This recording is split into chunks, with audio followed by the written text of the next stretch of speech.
আসসালামু আলাইকুম বন্ধুরা, আজকে আমরা শিখব কিভাবে রংধনু দিয়ে দৃশ্য আঁকা যায় সহজে। তার জন্য প্রথমে আমরা একটা লম্বা দাগ টেনে নেব। এরপর আমরা লম্বা দাগটার উপর কি করব, দুইটা ইংরেজি অক্ষরের বি এঁকে নেব। এরপর আমরা নিচের দিকে দুইটা দাগ টানব। দাগ টানার পর আমরা নিচে গাছের শেপ নিয়ে আসার জন্য আবার মিলিয়ে দেব। অপর পাশে আবার গাছটার জন্য দুটা দাগ টানব।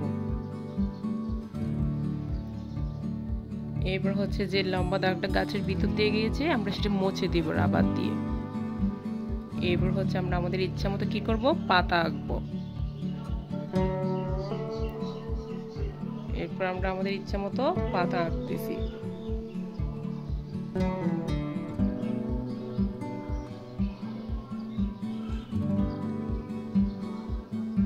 পাতা আঁকার পর আমরা আমাদের গাছের শেপটা সুন্দরভাবে সাজিয়ে অপর পাশে আমরা আমাদের ইচ্ছা মতো পাতা আঁকবো।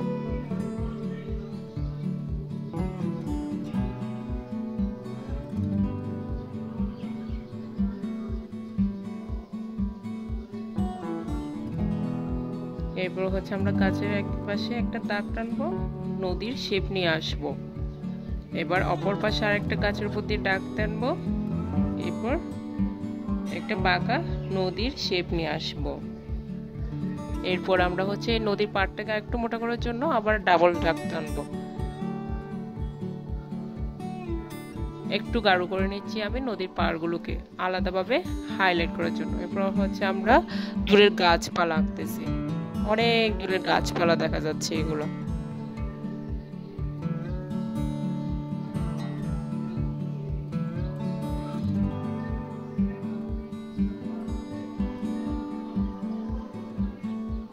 এরপর আমরা দুই পাশে দুইটা দুইটা করে চারটা পাখি এঁকে নেব।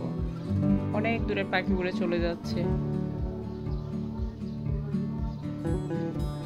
অপর পাশে আমরা দুইটা তিনটা করে পাখি এঁকে নিচ্ছি।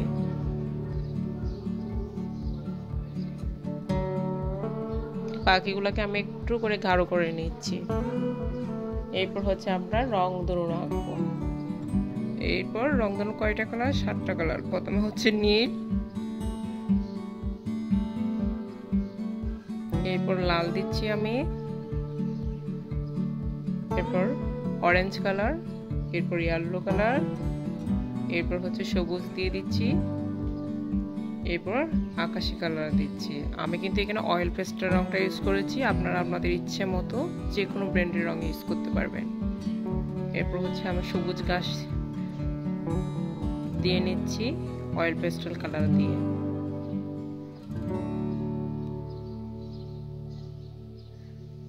এর আমি আরেকটু হালকা ডিপ লাইট একটা গ্রিন কালার ইউজ করছি যাতে আরেকটু স্মুথ সুন্দর লুক চলে আসে। এরপর আমি গাছ ড্র করে নিচ্ছি, কালার করে নিচ্ছি।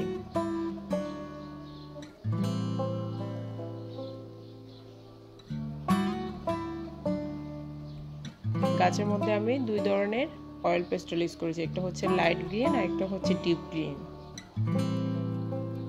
তাহলে কি হয়, আমাদের গাছের কালারটা একদম সুন্দর আসে, ন্যাচারাল লাগে দেখতে।